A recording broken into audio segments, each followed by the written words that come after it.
Welcome to a subject of power plant engineering, chapter number 4, draft system. So first of all, what is draft? So draft is the one of the most essential system in the thermal power plant, and which is the supplies the required quantity of air for the combustions and the remove the burnt product from the system.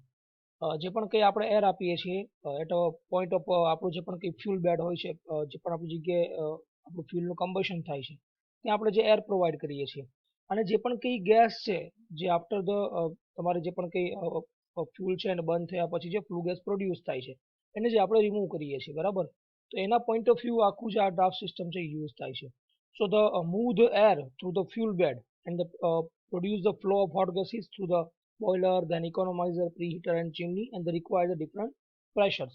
So these are different pressure for the maintaining the constant flow of air and the discharging the gas through the chimney to the atmosphere as a known as a drought. બરાબર જે પણ કંઈ આપણે air provide કરીએ છીએ fuel bed પાસે અને એમાંથી જે પણ કંઈ હોટ ગેસીસ પ્રોડ્યુસ થાય છે હોટ ગેસીસ ક્યાં જાય છે તો કે બોઇલરમાં ધેન આફ્ટર ઇકોનોમાઇઝર પ્રી હીટર ચીમનીમાં થાય છે તો બધી જ પાસે કેવું હશે અલગ અલગ પ્રેશર હશે બરાબર તો આ જે ડિફરન્ટ પ્રેશર છે બરાબર એ શું કરે છે maintain the constant flow of air જે પણ કે એર આવે છે અને તમારું જે પણ કંઈ ફ્લુ ગેસ છે એને ડિસ્ચાર્જ કરે છે ચીમની થ્રુ એટમોસ્ફિયરની અંદર તો એ જે પણ કંઈ પ્રેશર ડિફરન્સ છે એને આપણે શું કહીએ છીએ draft કહીએ છીએ બરાબર so in a boiler the combustion of fuels requires to supply the sufficient amount of air and remove exhaust gas into the taken place by the draft system so આપણે draft system નું જો definition આપ્યું તે રીતે આપી શકીએ કે draft is a defined is the pressure difference છે between the absolute gas pressure at any point of gas flow passage બરાબર કોઈ પણ જગ્યાએ આપણે absolute gas pressure લઈ લઈએ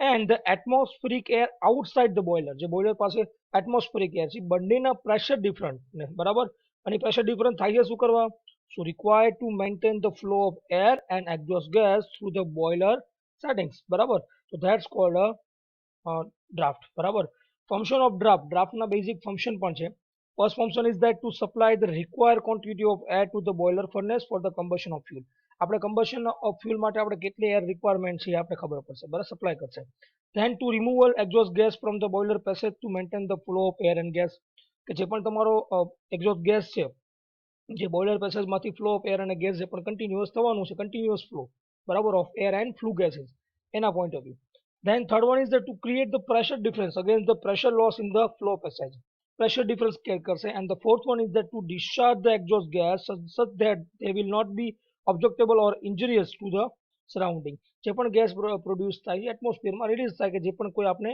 હાર્મફુલ ના હોય બરાબર these are the basic function of the draft બરાબર now draft is can be obtained by the use of chimney આ draft કઈ રીતે પ્રોડ્યુસ કરે છે તો કે આપણે ચીમનીનો યુઝ કરીને આમાં કરીએ છીએ બરાબર ચીમની જગ્યાએ ફેન ઓર સ્ટીમ ઓર એર જેટ પણ આપણે ઘણીવાર યુઝ કરતા હોય અને બનાનું કોમ્બિનેશન પણ યુઝ કરતા હોઈએ છીએ when the draft is produced with the help of chimney only જો આપણે ખાલી ચીમનીથી જ આપણે આ પ્રેશર ડિફરન્સ ક્રિએટ કરતા હોય તો that's called a natural draft system બરાબર and when the draft is produced by another means કે આપણે ચીમની સિવાય આપણે કોઈ પણ ફેન્સનો યુઝ કરતા હોય સ્ટીમ જેટનો યુઝ કરતા હોય તો that's not a artificial draft બરાબર now classification of the draft system so બે પ્રકારે ક્લાસિફિકેશન થાય છે first one is the natural draft and second one is the artificial draft બરાબર નેચરલ ડ્રાફ્ટ તો જે પણ કંઈ પ્રોડ્યુસ થાય એ પ્રેશર ડિફરન્સના કારણે થાય છે બેઝિક આપણે એનું જે પણ કંઈ ડેરિવેશન આગળ જોશું આર્ટિફિશિયલની અંદર બે ટાઈપ છે sub type steam jet draft અને મિકેનિકલ ડ્રાફ્ટ બરાબર સ્ટીમ જેટ ડ્રાફ્ટ મીન્સ કે જે પણ કંઈ સ્ટીમનો આપણે યુઝ કરીને produce by the jet of સ્ટીમનો યુઝ કરીને જે પણ કંઈ ડ્રાફ્ટ ક્રિએટ કરીએ છીએ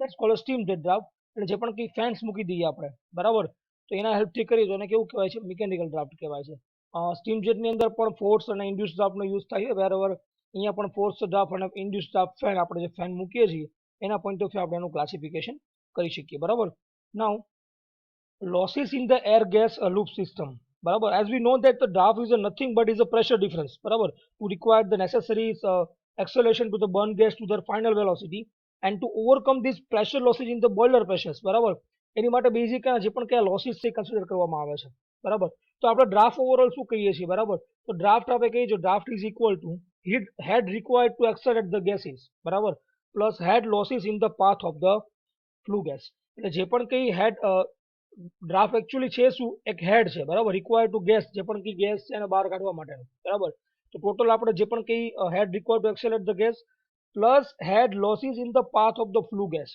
આ ફ્લુ ગેસના પાથની અંદર લોસીસ કયા કયા થાય છે એ જોવું જરૂરી છે બરાબર So the total draft required to produce the current of air and the discharge of the hot gas to the atmosphere is the arithmetic sum of the all draft losses in the series circuits. So kya losses એની અંદર આવે છે? So first one is that HT means the total draft loss in a centimeter of water અહીંયા define કરેલું છે. HV means the velocity head in centimeter, જે પણ કે velocity accelerate કરવી પડશે આપણી hot flue gases ને, બરાબર. So velocity of the gas exists from the chimney, where HB, HE and HD are the કેવા છે losses in the path of the flue gas.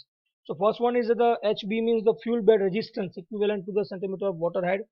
Then HE is the head loss in the equipments, and HD means the head losses in a duct and chimney. બરાબર. તમારી બુકની અંદર HA, HG અને HD આપેલું છે, પણ આપણે અહીંયા બીજા નોટેશન આપેલા છે, પણ એ કોઈ ફેર પડતો નથી, બરાબર. વન બાય વન આપણે કંઈક લોસીસ સમજતા જઈએ. So first one is that fuel bed resistance, બરાબર. તો ફ્યુલ બેડ રેઝિસ્ટન્સ કોને કહેવામાં આવે છે? તમને ગ્રાફ આપેલો છે એક fuel bed resistance versus the coal burn in KG centimetre, એના પોઈન્ટ ઓફ વ્યૂનો તમને ગ્રાફ આપેલો છે. તો the fuel bed resistance depend on the fuel size, bed thickness and the combustion rate. આ જે ફ્યુલ બેડ રેઝિસ્ટન્સ પ્રોડ્યુસ થાય છે લોસીસ, એ કોના ઉપર ડિપેન્ડન્ટ છે? તો એ લોસીસ છે ફ્યુલ સાઇઝ, બેડ થિકનેસ અને તમારા કમ્બશન રેટ ઉપર ડિપેન્ડન્ટ છે. So the effect of the combustion rate on resistance for the different type of stoker, અલગ અલગ સ્ટોકર આપેલું છે. હેન્ડ ફાયરિંગ જો આપેલું છે, bucket coaling, then force draft stoker system આપેલી છે, ફોર્સ ડ્રાફ્ટ સ્ટોકર, બિટુમન કોલસો, અલગ અલગ કોલસો પણ લખેલો છે, નેચરલ ડ્રાફ્ટ સ્ટોકર સિસ્ટમ, બરાબર. તો અલગ અલગ સ્ટોકરનું અલગ અલગ તમારા ફ્યુલ રેઝિસ્ટન્સ કેટલો આવે તમને ગ્રાફ અહીંયા આપેલો છે. તમે આની અંદર એક માર્ક કરજો કે જે પણ કે resistance of the spreader stoker system જે આપણે ભણી ગયા, એ આની અંદર અહીંયા નહીં આપી દે. શું કરવા? બીકોઝ એની અંદર જે પણ કંઈ કોલસો બંધ થાય છે કેવો થાય છે? સસ્પેન્ડેડ કન્ડિશનની અંદર થાય છે, બરાબર. તો the draft resistance of the spreader stoker may be taken as 6 centimetre of the water head, આપણે એને ડિફાઇન કરતા હોઈએ છીએ. તો એ ફર્સ્ટ લોસ છે ફ્યુલ બેડ રેઝિસ્ટન્સ, બરાબર. Now second one is the head loss in the equipment, જે પણ કે ઇક્વિપમેન્ટ આપેલા છે, બરાબર, અલગ અલગ. સો એને તમે મેન્યુફેક્ચર જનરલી સપ્લાય ડેટા કરે છે equipment resistance, like air heater મૂકેલું હોય, ઇકોનોમાઇઝર મૂકેલા હશે વચ્ચે વચ્ચે પેસેજની અંદર, બોઇલર પાસે અંદર સુપર હીટર મૂકેલા હશે. Three point of view જે પણ કે હીટ લોસ થાય છે એ આપણે કન્સિડર કરવાનો છે. તો the survey test of data indicate that the draft losses follow parabolic law and the loss at another rating can be calculated by using following equations. આ ઇક્વેશન ઉપરથી તમે ઇઝીલી એનું તમે ફાઇન્ડ આઉટ કરી શકો. અહીંયા જે પણ કંઈ સ્ટીમ જનરેટિંગ રેટ છે એ લોકો MS આપેલું છે. ઇનિશિયલ તમારું જે પણ કંઈ લોસ થાય છે એના બેઝ ઉપર તમે અલગ અલગ ઇક્વિપમેન્ટનું તમે લોસીસ ફાઇન્ડ આઉટ કરી શકો, બરાબર. So the losses depend on the size and of જે પણ કંઈ ફ્લો પાથ છે. મેન્યુફેક્ચર જે યુઝ્યુઅલી છે આ ડેટા પ્રોવાઈડ કરતા હોય છે ઇક્વિપમેન્ટની અંદર, અને ખાસ કરીને આ લોસીસ છે કેવા છે? પેરાબોલિક લોની અંદર ડિફાઇન કરેલા હોય છે. Now third one is the velocity head loss, બરાબર. So velocity head loss mean so the draft system is designed to give a minimum velocity head loss, બરાબર, V2 upon 2g losses point of view, બરાબર. એટલે શું થાય કે the flue gas leaving the chimney is required some amount of velocity to diffuse and mix with the atmospheric air, શું છે, બરાબર. અને એટલે લોસને આપણે આ વડે ડિફાઇન કરતા હોઈએ છીએ, where the V is the velocity of the flue gas leaving the chimney, but it must be sufficient to diffuse the mix with the surrounding atmospheric air. Its value is also depend upon the natural air velocity at the chimney height, બરાબર. એના ઉપર પણ dependent છે. Higher velocity head required થાય જ્યારે આપણે natural velocity કેવી હોય? હાયર હોય ત્યારે, બરાબર. So no general data can be given such losses, આપણે કોઈ ડેટાનો આપી શકતા નથી. તમને અહીં આપેલું છે કે વેલોસિટી હેડ વર્સિસ વેલોસિટી કેટલા મીટરની અંદર જો એનો ગ્રાફ તમને અહીંયા આપેલો છે. એને આ જે પણ કંઈ પાવર પ્લાન્ટ ડિફાઇન થાય છે એર ટેમ્પરેચર અને નેચરલ એર ફ્લો કન્ડિશન ઉપર થાય છે. It is known the velocity head is velocity versus velocity head in centimetre, એ તમને ગ્રાફની અંદર ડિફાઇન કરેલો છે, બરાબર. બીજું કે the velocity head required the outlet of the chimney is larger when the velocity of the outside is air is higher, બરાબર. એ પણ આપણે ડિફાઇન કરી શકીએ. તો આ એક વેલોસિટી હેડ આપણે ડિફાઇન કર્યું. Now next is head losses in the duct and chimney design, બરાબર. જે પણ કે ડક્ટ અને ચિમની અંદર જે પણ કે હેડ લોસ થાય એ પણ આપણે કન્સિડર કરીએ છીએ. So the dot losses due to the friction in air and gas duct, બરાબર, ચિમની, અને એ ખાસ કરીને ફેનિંગ ઇક્વેશન ઉપર ડિફાઇન કરવામાં આવે છે. વેર આર એચ તમે જોવો છો ઇઝ હાઇડ્રોલિક જે પણ કે રેડિયસ આપેલું છે, ક્રોસ સેક્શન એરિયા જે પણ કે પેરીફેરીનો હોય છે એ, અને F is the friction factor. આ તમે જે એફ જોવો છો અહીંયા એ ફ્રિક્શન ફેક્ટર આપેલો હોય છે ઓફ ધ ડક્ટ, જે પણ કે એર અને flow gas point of view આપણે કરીએ છીએ. And this value of the depending upon the smoothness of the duct and Reynold numbers of the fluid flowing, બરાબર. સો આ રીતે પણ એનો આખો લોસીસ આપણે કન્સિડર કરતા હોઈએ છીએ. તો these are the basic losses જે પણ કંઈ લાગે છે તમારા જે પણ કંઈ ડ્રાફ્ટ પોઈન્ટ ઓફ વ્યૂ, બરાબર. ઓકે, નાઉ આ જે પણ કંઈ ડ્રાફ્ટ છે મેઝરમેન્ટ કઈ રીતે કરે છે? તો the draft losses in different part of the boiler plant are measure in mm of water with the help of manometer. મેનોમીટરની મદદથી આખું કરવામાં આવે છે. તમે જો ફિગરની તમને બધી જ વસ્તુ અહીંયા બતાવેલી છે અલગ અલગ મેનોમીટર મૂકીને, બરાબર.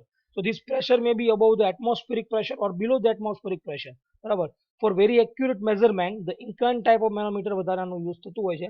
અને the typical type draft જે પણ કે ડિફરન્ટ પોઈન્ટ પાસે બોઇલર પાવર પ્લાન્ટની અંદર યુટ્યુબ તમે જો યુટ્યુબ મેનોમીટર પણ ઘણીવાર એને મૂકતા હોય છે. અને આ જે પણ કે મેઝરમેન્ટ ઓફ ડ્રાફ્ટ છે એ server not only find out the resistance to the air and flow gas but it also indicate the rate of flow point of view પર તમે એને ફાઇન્ડ આઉટ કરો છો. તો આ રીતે એના જે પણ કંઈ બેઝિક છે એનું મેઝરમેન્ટ થતું હોય છે ડ્રાફ્ટ, બરાબર. Now natural draft and design chimney, બરાબર. તો જો natural draft is obtained by the use of the chimney, ચીમનીની મદદથી નેચરલ ડ્રાફ્ટ પ્રોડ્યુસ થાય છે. અને ચીમની છે એ પાવર પ્લાન્ટની અંદર બે ફંક્શન માટે મૂકેલી હોય છે. First function is that is produce the draft, એટલે કે જે પ્રેશર ડિફરન્સ ક્રિએટ કરે છે, which required to force air and the gases through the furnace boiler accessories and setting, બરાબર. તો એક ડ્રાફ્ટ પ્રોડ્યુસ કરવા માટે એટલે કે પ્રેશર ડિફરન્સ કરવા માટે ચીમનીનો યુઝ થાય છે. બીજો એનો ઉપયોગ છે ચીમનીનો to carries the product of the combustion to such a height that they will not be objectable injuries to the surrounding, એને એટલી હાઇટ સુધી પહોંચાડો કે તમારા એટમોસ્ફિયરને હાર્મફુલ ન થાય. તો આ બે પ્રકારે ચીમનીનો તમારો યુઝ થાય છે. First one is that pressure difference point of view, અને તમારે એક હાઇટ ક્રિએટ કરવા માટે કે જે તમારો જે પણ કંઈ ફ્લુ ગેસ છે એ સરાઉન્ડિંગને કોઈ ઇન્જરીઝ ના કરે એટલા માટે. તો બે પ્રકારે ચીમનીનો યુઝ થાય છે, બરાબર. ચીમની શું છે? તો chimney is a vertical tabular structure છે, built either of the masonry, concrete of steel, એ રીતે આખી બનાવેલી હોય છે. અને જે પણ કંઈ ડ્રાફ્ટ પ્રોડ્યુસ થાય છે ચીમની દ્વારા, બરાબર, એ કેના કારણે થાય છે? જે પણ કંઈ ડ્રાફ્ટ પ્રોડ્યુસ, હવે આપણે જો નેચરલ ડ્રાફ્ટ યુઝ કરતા હોય તો એ ચીમનીની થવાનું છે. તો એ ચીમની જે પણ કંઈ ડ્રાફ્ટ પ્રોડ્યુસ કરે છે કેના કારણે કરે છે? તો due to the density difference between the column of hot gases inside the chimney and the cold air outside the chimney and also on the height of the chimney above the level of the furnace grate, એના ઉપર dependent છે. જે પણ કંઈ density difference થાય છે, બરાબર, between the column of hot gases અને જે પણ કંઈ કોલ્ડ એર આઉટસાઇડ છે, એ બંનેના ડેન્સિટી ડિફરન્સના કારણે તમારું જે પણ કંઈ છે એ તમારો ડ્રાફ્ટ પ્રોડ્યુસ થાય છે, બરાબર.